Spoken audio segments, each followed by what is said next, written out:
Every year during hunting season, I make it a point to travel up to Maine and rent an Airbnb for a hunting trip. I have never purchased my own place there because it would not make sense financially for something I only do once a year. Renting for a weekend is far more practical, especially since I still consider myself inexperienced. I am still learning and trying to improve. In the past, I would often go with my uncle, but over the last few years, his health has declined and he is no longer able to handle the trip. Because of that, I have mostly been going on my own. The story I am about to share took place during my most recent trip, which was in 2022 at the time of writing. It was November, and I had booked a small cabin near a national park. I arrived late on a Friday night after finishing work, packing my gear and making the long drive. When I finally turned onto the long private dirt road leading to the cabin, it was completely dark and eerily quiet. I parked as close as I could and remembered the owner telling me the key would be under the mat. It was exactly where he said it would be. I carried my bags inside, set them down in the single bedroom, and began unpacking. The place was warm and comfortable, and I appreciated that the owner had already turned on the heat. Maine gets extremely cold in November. The cabin had both cable and Wi-Fi, but I did not plan on using them much. I set an alarm so I could head out at dawn, which I believe is the best time to spot deer or even moose if luck is on your side. The next morning, I woke up as soon as the alarm rang and was out in the woods within 30 minutes. Since I was unfamiliar with the area, I found a spot behind a blowdown, a cluster of fallen trees, and decided to wait. Normally, this part is just patience, but suddenly I heard a man's voice behind me. It startled me badly. I turned around and saw a gray-haired man who looked to be around 50. He walked toward me slowly and asked in a harsh tone what I was doing there. I responded politely, but he quickly told me that hunting was restricted in that area. I genuinely did not know that. When I explained my mistake, he said he had been watching me come in and warned me to leave the same way I arrived. That made me uneasy. When I glanced behind me, he had already disappeared. I returned to the cabin, got in my car, and drove to another park that I had found online which allowed hunting. I was fairly certain I had locked it earlier. Inside, I felt like some things were slightly out of place, and my bag was unzipped. I could not clearly remember how I had left it, but I usually keep it closed. Still, I was hungry, so instead of cooking, I drove to a nearby village and picked up some Chinese takeout. After returning, I ate and then took a short nap. Later, I went back out to hunt again, but after walking slowly for about an hour, I had no luck. My uncle always used to say, "You might find something in 10 minutes or 10 days." It all depends on timing and luck, and that day I had none. As it got dark, I headed back to the cabin. I made pasta and meatballs for dinner, while the television played in the background. I relaxed on the couch, eating and watching an old black and white movie. While sitting there, I kept thinking about the unlocked door and the possibility that someone had been inside. Nothing seemed missing, but it still bothered me. I could not tell if I was overthinking it. After a while, I brushed my teeth and went to the bedroom, turning on another movie as I lay down. I was starting to drift into that half-asleep state where dreams begin to blend with reality when I suddenly heard the sound of a door opening. It snapped me awake. I looked toward the closet and saw that the door was slightly open. That immediately put me on edge. At that moment, everything from earlier felt connected. I waited for a second, then got out of bed and grabbed my CZ75 from my hunting pack. Part of me still doubted anyone was actually there and thought I might just be being overly cautious. But when the door slowly opened, I froze in shock. His stern expression turned into an unsettling grin, revealing a missing front tooth. I told the dispatcher the first was armed and holding an intruder at gunpoint. The wait for the sheriff's deputies felt endless. During that time, a man rambled about how people like me disrespect the land and do not belong there. I ignored him and repeatedly told him to be quiet. When the deputies arrived, they quickly arrested him for breaking and entering, possibly attempted theft, although I do not believe he actually took anything. He claimed the door had been unlocked, but I still do not know if that is true, or if he forced his way in. The Airbnb owner later insisted there were no spare keys and suggested I must have left the door open. He seemed more concerned about his property than what I had just experienced. He also claimed he had no idea who the man was, even after hearing his name. To this day, I am convinced I did lock that door. Either way, I am grateful I was there for a hunting trip and had a firearm with me. It allowed me to handle a situation that could have ended very differently. I was 14 years old when this happened. It was my first season hunting deer with my family, specifically my dad, my cousin, and me. To give you a clear picture, my blind was set up about 2 miles south of my father's, and his stand was nearly 9 miles southwest of our camp, which meant I still had quite a walk before reaching mine. I live in northern Michigan, and in the winter, the daylight disappears fast. It was around 4 p.m. when I started getting cold and decided to pack up my blind. I zipped up my blind and gathered my trash into a bucket. As I was tossing things away, I heard leaves crunch nearby. I quickly lifted my head, hoping it might be a deer. After about a minute of waiting, I convinced myself it was probably just a squirrel or a bird. Feeling a bit let down, I finished closing up and started heading toward my dad's spot. As I stepped out of the blind, I noticed something strange. Right away, my mind went to a bear, or maybe even a wolf, so I picked up my pace toward my dad. I began to feel nervous as it got darker, and I still had about a mile to go. I kept moving until suddenly I froze in place when I heard one of the most disturbing sounds of my life. The closest way I can describe it is a mix between a bear and a human screaming, like something was being killed. Instinct kicked in, and I started running. Running in heavy boots and thick hunting clothes with about 20 pounds on my back was not easy, but fear pushed me forward, and I did not stop. By then it was completely dark, with only the moon giving any light. I turned around and switched on my headlight. What I saw is still the most terrifying thing I have ever witnessed. About 50 yards away, there was a dark figure, outlined by the moonlight behind it. It looked roughly 10 feet tall and extremely thin. I had no idea where I was going. I just kept running. Eventually, I reached a road I recognized as Rabbit Road, which connects my camp to the entrance of the hunting area. I followed the road until I reached camp. As soon as my cabin came into view, I looked back one more time and saw it again, now farther away. It was still standing upright, and the only way I can describe it is a tall, dark, thin figure. Its arms and legs looked unusually long. When I reached the steps of my cabin, I collapsed and started vomiting from exhaustion. I woke up to the sound of my dad's four-wheeler pulling into the driveway. I ran to him in tears and hugged him tightly.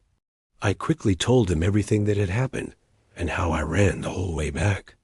At first he did not believe me, but once we were inside and he saw how shaken I was, his expression changed. Now that I am older, I never hunt alone anymore.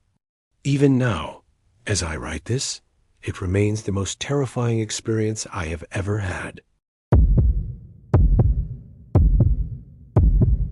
It was a Friday evening, and I had just gotten home from school. I was 13 at the time and completely excited to go hunting. I've always loved hunting, especially at the ranch we visit in Alice, Texas. I've been going there since I was 4 years old, and I've built so many memories in that place.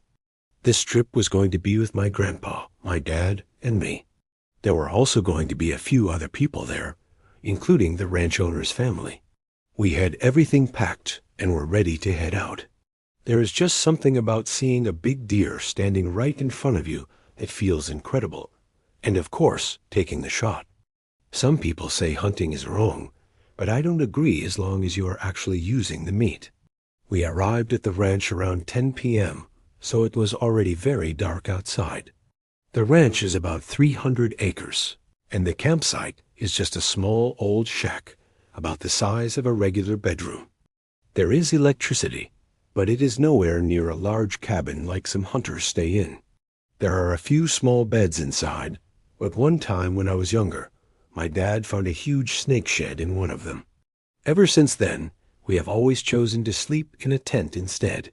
The camp is surrounded by woods, with a small open field in front that is a bit smaller than a football field. We usually use that field for dove hunting. Anyway, we unloaded our deer and sat around the campfire for a while, joking and talking. That was when we heard it. A scream. It was the most disturbing sound I had ever heard in my life. It almost sounded human, but not completely. The scream did not seem far away, either. Everyone immediately jumped up and looked at each other. Every man there looked shaken. I could see it clearly in their faces. The ranch owner was the first to speak, asking what the hell that was. He then told us and one of his relatives to go check it out. He is in his 70s, so that is why we went instead. We took my grandpa's ATV and did a quick ride around the perimeter, but we found absolutely nothing. Even after that, I was still shaken. I was nervous about even going into the blind alone. As most hunters know, you have to wake up before dawn and get into position early so the deer do not notice you. I went to sleep in the tent with a gun right next to me. When my alarm went off, I got ready, but I was still scared of being alone in the dark, even though sunrise was not far off. That scream kept replaying in my head. It still does to this day. My grandpa dropped me off near my blind with the ATV and then drove off. My dad was already at his own spot. My grandpa is not the type to baby you. He expects you to handle things on your own. True to that, he left me there in the dark, expecting me to make my way up to the blind by myself. So I started climbing the ladder, feeling my way up with my hands. Once inside, I sat and waited for daylight. About 20 minutes passed, and it was still very dark when I noticed something on the trail ahead. I was honestly hoping to spot a big deer, but when I looked through it, what I saw still sticks with me. Instead of a deer, I saw something shaped like a person walking toward the woods. It looked off somehow. The shape was human, but something about it was wrong. I do not know how it noticed me, but suddenly it stopped and turned in my direction. The night vision was not crystal clear, so I could not make out its face, but I knew it was staring directly at me. Then it let out that same scream, the exact same one from the night before, only louder. I cannot fully explain the fear I felt in that moment. Saying I was scared does not even come close. Somehow, I snapped out of it enough to grab my .22 and started firing everything I had toward the trail where it stood. Still panicking, I grabbed my rifle and emptied that as well into the same spot. When I looked back through the scope, it was gone. Right after that, my phone started blowing up with calls and texts, mostly from my dad. I told him what happened, and he said he had heard the scream again, too, along with my grandpa. We still go back to that ranch to hunt, but it has never felt the same since that night. Now I always stay closer to my dad, because I am afraid that whatever that thing was might come back. I still do not know what I saw, but whatever it was, it somehow survived 25 rounds from a .22 and 4 rounds from a .243. When we checked the area later, there was no blood, no tracks, nothing at all. I know it was dark when I fired, but I am certain at least one of those shots should have hit it. It was the fall of 1986, and I was 23 years old at the time. Up until then, the woods had never really scared me. To me, being out there always felt peaceful, like a place I could escape to and leave all my worries behind. I had never encountered anything strange out there. No creatures, no myths, nothing that made me uneasy. Working as a lineman in a small town in western Kentucky, I had seen my fair share of strange situations. In a small municipal setup, you end up doing all kinds of work, including disconnects, which often led to dealing with unpredictable people. There was plenty of craziness in that job, but none of it ever came from the woods. My favorite ways to spend time were hunting and fishing. Back then, finding a good hunting spot was simple. You could just stop and ask a landowner for permission, and most of them were happy to let you hunt. Deer were a problem for farmers, especially with how much damage they caused to soybean crops. Plus, this was coal country, and years earlier, strip mining had left large areas unsuitable for farming or building. That made a lot of land available for hunting. It was October of that year. Daylight saving time had not yet kicked in, so it stayed light until a little after 7 in the evening. I finished work at 4, went home, and changed into my camouflage gear. It was bow season in Kentucky, which I always enjoyed the most. That evening, I decided to hunt in a place that meant something to me. I called it Coon Ridge. It was a remote area made up of broken farmland and patches of woods. After parking, I chose not to unload my three-wheeler. Instead, I walked about 3/4 of a mile to my hunting spot. I carried my Summit climbing stand, my bow, and a small pack with a knife and flashlight. The path took me halfway around a cornfield. The corn was still standing, so I stayed in the lane the farmers used for their equipment. The field was shaped like a rectangle, with the far end sitting at a higher elevation. To get into the field, I had to cross a creek with water up to my shins. At the top right corner of the field was where I planned to enter the woods. That corner was the highest point. To get through, I had to push through a thick patch of blackberry bushes, but eventually I found a game trail that led me out onto a hillside filled with large trees. After picking a good tree, setting up my stand, and climbing up, I was ready. I have always enjoyed just watching nature. Hunting was really just an excuse to be out there. Since I was used to climbing from my job, heights never bothered me, so I climbed as high as I could. That evening, I got about 20 feet up before the tree cover blocked my view. Around 5:30, I settled in and nocked an arrow. Normally, I would stay in my stands until late to avoid spooking deer nearby. I had placed reflective tape along the trail to help me find my way out at night, but that was for my usual stands. This spot was new to me. As I was getting ready to climb down, I heard something moving. It sounded like a deer in the brush, so I waited, but I never got a clear look at it. By then, it was around 8 o'clock. The moon was nearly full, so from my position, I could still see fairly well. I figured I could take a shot within 15 yards if needed, but it was already past legal shooting time, so I began climbing down. As I moved, I heard a loud crashing sound like a deer had spotted me and bolted off. Once I reached the ground, I secured my stand and bow and looked toward the direction I had come from. I turned on my flashlight. The woods always look different at night. When you shine a light, everything feels unfamiliar. In open woods, it is manageable, but I was heading back into thick brush. I followed the edge of the thicket for a while, trying to find my original trail, but I could not. By now it was close to 9, and I just wanted to get out. So I pushed straight through the brush, keeping the moon on my right side as a guide. Eventually, I came out into the field, about 25 yards from where I had entered. I stood there pulling thorns from my hands and legs, thinking the night was over.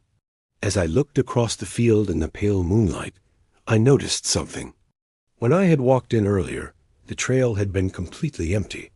I had not heard any vehicles or equipment. But now, standing in the trail about halfway up the field, was something large.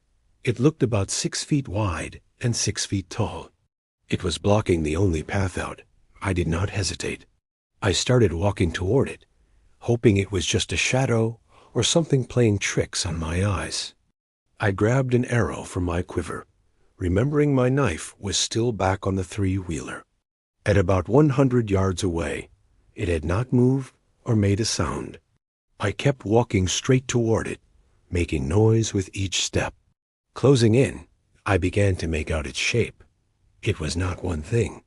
It was two people standing side by side. That made me even more uneasy. It was around 9:15 at night, and the temperature was near 40 degrees. There was no reason for anyone to be out there. I kept moving. At 20 yards, I could see clearly it was a young man and a young woman, maybe around 20 years old. At 10 yards, I was right in front of them. They did not move. They did not say anything. They just stood there. I expected them to suddenly react or jump me, but nothing happened. I said, "Kind of cold out here, isn't it?" No response. Not even a slight movement. I kept walking past them, then turned to look back.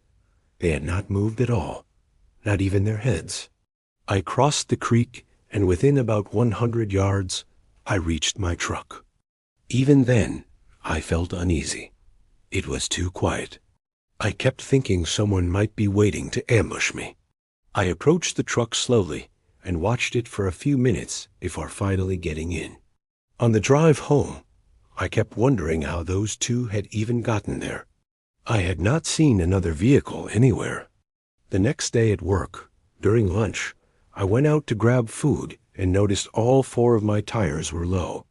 When I checked them, each tire had around 10 to 15 roofing nails in it. I had to put tubes in just to make it home. There was no doubt in my mind that someone had done it while I was parked out there. After that night, things never felt the same in those woods. Every time I went back, I had the feeling I was being watched. Eventually, I stopped going alone, and I never parked off the main gravel road again. To this day, I never found out who those 2 people were or who ruined my tires.